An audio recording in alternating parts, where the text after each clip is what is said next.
Golu and Lalu in the demon's castle. One evening, Golu came skipping home from school and happily told his mother, Mommy, see this. I got such a nice yummy toffee from an aunt uncle outside school. Golu's mother looked at the brightly wrapped toffee that Golu held up and asked with a frown, And who was this uncle who gave you the toffee? Oh, I don't know. He just said that he found me very cute and thought I would like a toffee, replied Golu with a careless shrug. Shaking her head, Golu's mother made him sit down next to her. Now listen, Golu, Said she. You should not be talking to strangers, and you definitely should not be accepting any eatables or chocolates from them. It is not safe, and I have told you this earlier. Now give me this toffee and I... No, I won't! Yelled Golu, hugging the toffee to his chest. It's my favorite toffee! He wailed. Sighing, his mother allowed him to eat the toffee. But only just this once. Do you understand, son? She said strictly. Sniffling, Golu nodded, and then, with a sudden cheeky smile, ran out with his toffee. A happy Golu turned up at his best friend Lalu's house, and the two shared the chocolate while basking in the shade on Lalu's lawn. As they lazily looked about, they happened to spot the huge castle of the hideous demon Motu. Oh my! Do you see that huge castle over there, Golu? He exclaimed. I bet it'll be filled with sweets, chocolates, cakes and other yummy snacks. Golu too sat up, nodding. Oh, yes, it is. I've been there once. Lalu pouted, saying, Not fair. Even I want to go and see all those goodies inside. But Lalu, only big ants like our fathers can go inside the demon's castle. We are not allowed to go in alone. Oh, come on. We will sneak out when everyone is fast asleep at night and quickly tour the castle. We will return before sunrise and no one will know a thing. This suggestion of Lalu's seemed quite good to Golu, and he agreed. That same night, the two naughty little ants set off stealthily for the demon's castle and were soon at its yard, where they saw a huge stairway climbing all the way up. Phew, Exclaimed Lalu.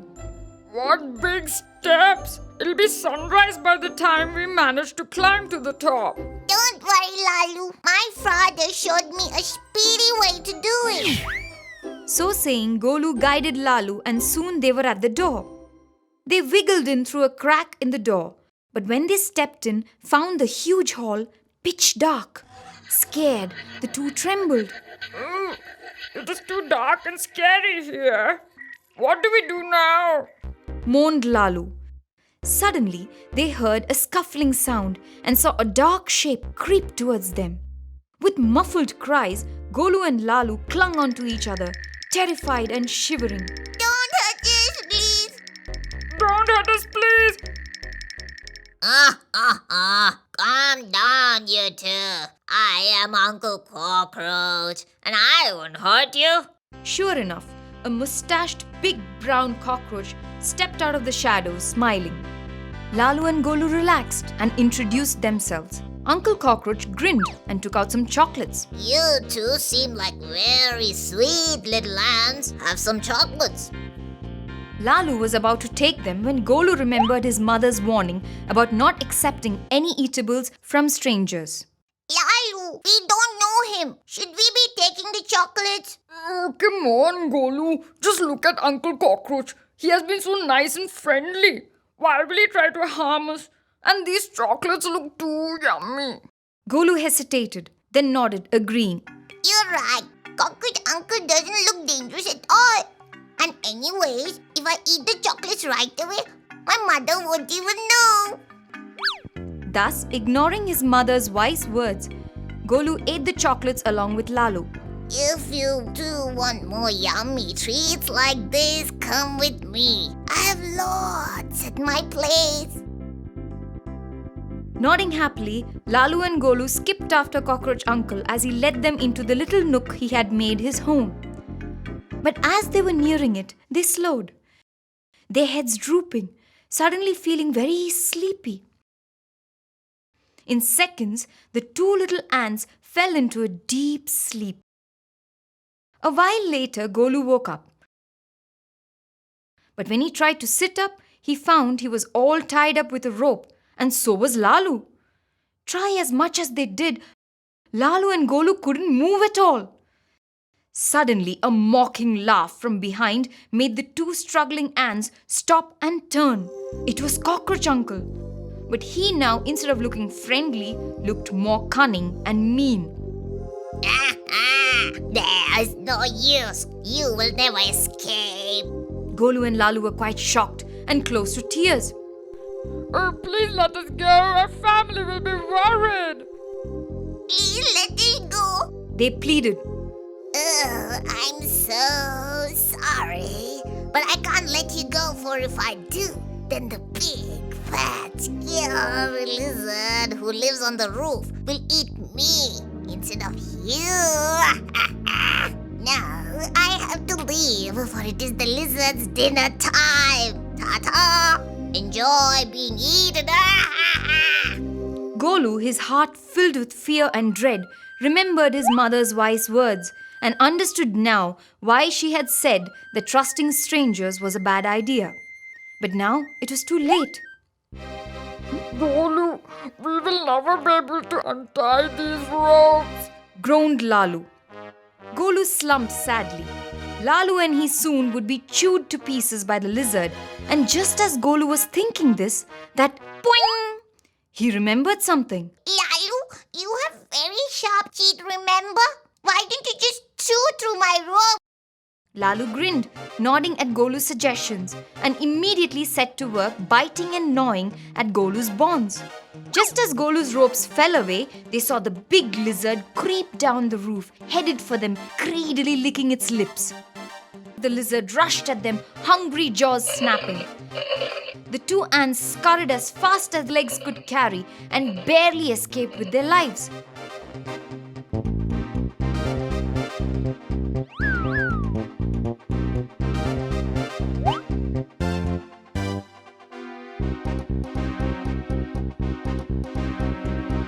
Panting, they rushed to their homes and climbed into their beds, promising to themselves that they would never, ever talk to strangers.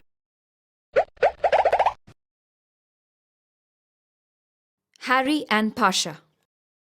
Harry the Hare was in a very good mood because he had been invited to Husna Hippo's lakeside home along with Big Bro. Picking some juicy carrots along the way because Husna loved them, Harry skipped along, whistling, and was soon at Husna's home. Husna and Big Bro waved to Harry as he joined them, and soon the three were chatting and joking. Suddenly, there was a rustle in the tall brown reeds that grew along the muddy sides of the lake, and Harry pricked his ears. There's something among those reeds. Don't worry, I will take a look, said Big Bro, getting to his feet. But no sooner had Big Bro reached the spot that a nervous voice called out shakily from amongst the reeds. Oh, please don't trample me. I'm not here to hurt anyone. It's just me, Pasha, the snake. And sure enough, out slithered the yellow-bellied snake, trembling a bit as Big Bro glowered at him. Why were you hiding among the reeds? I was just drifting along the lake when I heard sounds of your laughter and came for a closer look. I'm really sorry if I'm intruding. Husna and Harry felt pity for the shy snake. It's quite all right, Pasha. In fact, if you like, you can join us. Pasha nodded excitedly, grinning wide. Yes, please. Thank you so much. And thus, Pasha became friends with Husna, Big Bro, and Harry. But of the three, Pasha liked Harry the most. He often heard Big Bro and Husna praise Harry for his cleverness and tell tales about how Harry had outwitted bigger and more ferocious animals. Pasha also was in awe of Harry's speed, as he himself was quite slow. One day, as Pasha couldn't help but say, Harry, I really want you to be my best friend. I'm sure I can learn a lot from you if we spend more time together. Harry was a bit surprised at Pasha's request and thought over it. It is alright to spend time with Pasha when Big Bro and Husna are around, but being with him all alone, would it be wise? After all, he's a snake who preys on smaller animals like me. But then Harry saw how hopeful Pasha looked and couldn't say no to the snake's offer of friendship. Each day, Pasha rushed off to meet Harry, and this behavior of his irritated his mother Sana.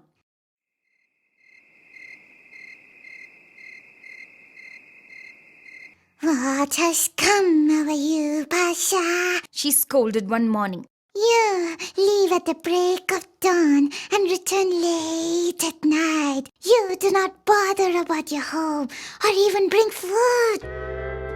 That day, Harry noticed Pasha was unusually glum. Why the long face, friend? Asked he. My mother is annoyed at me as she thinks I am wasting time while I should be finding food. Oh, don't worry. Maybe I can help you with that. And bounding to the carrot patch, he picked the freshest of carrots. Here, take these to your mother. I'm sure she will like them. Pasha thanked Harry and rushed home. See this, mother? My friend Harry has sent you a gift. Senna, though reluctant at first, finally agreed to taste the carrots. One bite, and soon she couldn't stop herself from eating the entire bunch of delicious, crunchy carrots. This was just wonderful. Your friend here eats these sweet carrots every day. Isn't that so? That means his flesh will be as sweet and his heart as crunchy as these delicious vegetables. Pasha was horrified. How can you talk like this about my friend, mother? Come on, son. You know that we snakes by nature eat the flesh of other animals. I don't think I'm wrong in wanting to taste some fresh hair, heart. Now go. Don't disappoint your mother. But Harry is too smart and fast. Then trick him, son. He can't swim, can he? So take him to the lake and drown him. With a heavy heart, as Pasha could not refuse his mother's wishes, the snake slithered off to find the hare. Hi, Harry. I was looking for you. Called out Pasha nervously on seeing Harry. Why is that, my friend? My mother was so happy with the carrots that she insisted I take you home for dinner. Won't you come? Oh, of course I will. Lead the way. Harry said and cheerfully followed Pasha. Before we go, I need to get her some special lotuses from the lake to decorate our home. Will you help me collect some? That was Pasha's plan to lure Harry into the lake. When Harry reminded Pasha that he couldn't swim, Pasha offered to carry him on his back. Harry agreed and hopped onto Pasha's back. Pasha slid into the water with Harry on his back and swam to the deep end of the lake. Oh, look, there's a nice fresh bloom. Harry pointed to a lotus. We are not in the lake for flowers. I brought you in to drown you so that my mother can have your heart. Harry was shocked to have been thus tricked, but he was a smart hare and thought quickly. Why are you laughing? Because if you had told me earlier, I would have brought my heart along. You mean your heart is not with you right now? Oh no, it's safe at my burrow. But take me ashore and I'll go and get it in a jiffy. replied Harry. Simple-minded Pasha immediately swam ashore and dropped Harry off. Go and get your heart. He had just said when Harry shot off speedily to a safe distance and called out, You will neither get my heart nor my friendship, you wily snake. I was foolish to believe that you will not harm me and had fully trusted you, but you tricked me. Now go home to your mother and tell her how her greed cost her a son, a good friend. With those stinging words, Harry vanished into the forest. A sad Pasha headed home, having lost both his friend and his appetite.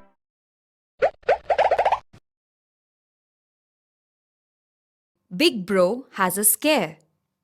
Toonbun was a thick jungle, and its many paths often got dark once the sun had set. But today, even though it was only late afternoon, dark clouds hung in the sky, making the forest look darker and gloomier than ever.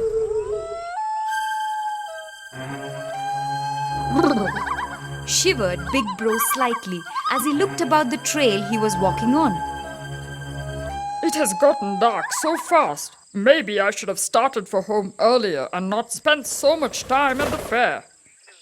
As Big Bro hurried on, he heard a rustle up ahead. Oh no, what can that be? Big Bro slowed, a bit worried, but was relieved when out of the bushes stepped his friends Harry the Hare and Husna the Hippo. Hello there, Big Bro. Hi, Harry. Hello, Husna. He greeted them with a smile. We are on our way to the fair. I heard it's a lot of fun. It sure is. But why are you going now? It's getting dark. It's not even evening yet, Big Bro. Why should we worry? Harry the Hare chuckled at his friend's concern. Don't tell me you are afraid, Said he slyly, Maybe just a little. confessed Big Bro looking embarrassed. Well, you don't need to be, for you're one of the biggest animals in the jungle. Said Husna with a friendly pat on Big Bro's back. Yes, and you shouldn't be scared of something unless you have good reason to fear it. You are right, friends. Nodded Big Bro, agreeing. I will try to remember that. Now, carry on. I hope you have a great time at the fair. Bidding goodbye to his friends, Big Bro resumed his walk home and had not gone far when a loud, stretched out thud and swish could be heard somewhere ahead. What is that? Stammered a nervous Big Bro, straining to get a look, but he couldn't see well in the dark. Came the sound again. Good heavens! That sounds so scary, like the footsteps of a mighty animal or a monster. Thought Big Bro. An eerie cold wind blew his way, and the sound got louder and faster. It's getting closer. I can't walk that way. Moaned Big Bro, his heart pounding fast. His eyes fixed ahead, Big Bro quickly took some steps back, ready to run away. But then he paused and remembered what Harry had said to him. No, I must not be scared without reason. I must first find out what this thing is. Big Bro said aloud, and gulping back his fear, he crept closer and closer to the spot where the sound came from. On getting near enough, Big Bro mustered all his courage and parted the bushes only to burst out into a relieved laugh. There, in front of him, lay a huge abandoned drum, and the noise was all due to the leafy branches of a tree beating and scraping on it due to the wind. How foolish of me to get scared of just a sound, Chuckled Big Bro. Not only would I have run for nothing, but I would also have never got such a great drum, Said he, as he picked up the drum and thumped a beat on it and merrily headed home.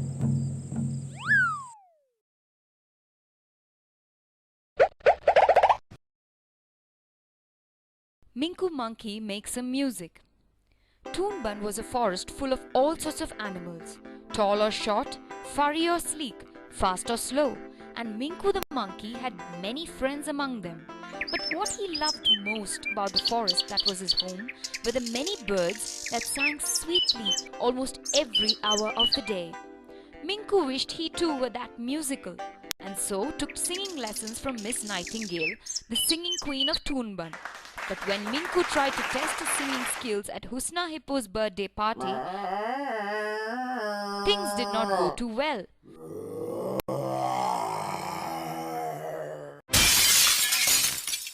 As her glass window shattered to bits when Minku tried to hit an especially high note in his song. The party had ended quickly. I'm really so sorry, Husna. It's just that I love music so much. Minku apologized. Well, maybe then, instead of singing, you could try playing some instrument, Minku. Suggested Harry Hare. But what if I'm not good at that too? You will never know unless you try, Replied Big Bro encouragingly. Cheered up, Minku headed home, trying in his mind to pick which instrument he would play. He thought as he swung along on the vines. But so caught up in these thoughts was he that he did not pay attention, and as he hopped off the last vine, boom, he fell with a great big bump right onto Cray the cat, who was hidden in the bushes below. Meow!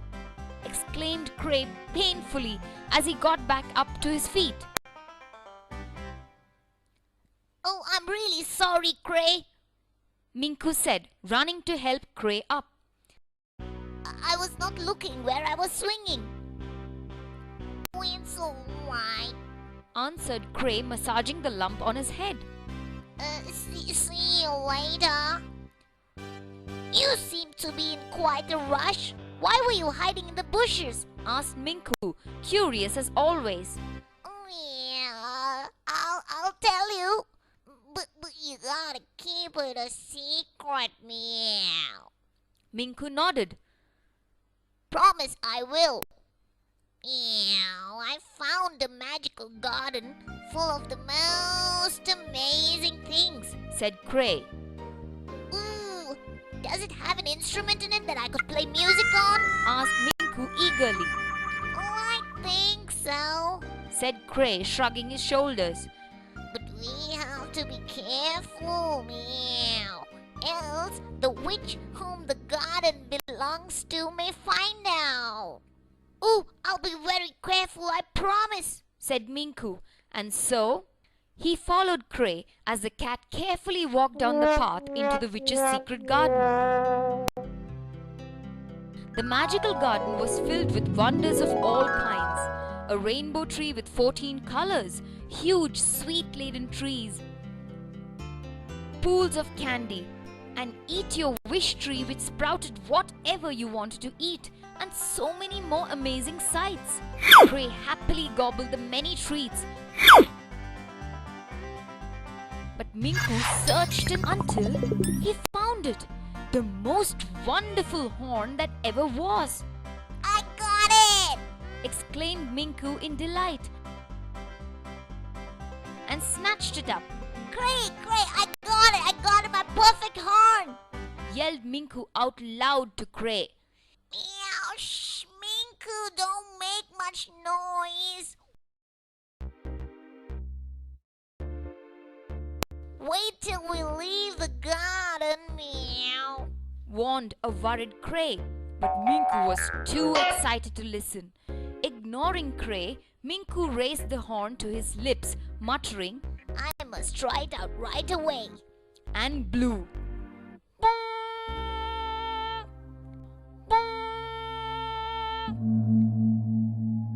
The horn's sound echoed through the gardens, and there was pin-drop silence. Suddenly, Who dared enter my secret garden? came the witch's shriek, angry and loud, and the next moment the entire garden started falling apart about Cray and Minku. How the two ran, leaping, ducking and dodging as the ponds burst out hot candy like lava, and the trees shot out their branches like tentacles, gasping gasping for breath. Cray and Minku hauled themselves with all their might through the shoved into the ground, disappearing forever. Oh no! Wailed Minku. I lost my horn, Cray. Meow, well, you can't get it back now, Minku. Said Cray sadly. For the magic garden too is lost forever. Meow. Minku was ashamed and very sorry. Thanks to his haste, his dreams of becoming a great musician had gone to waste.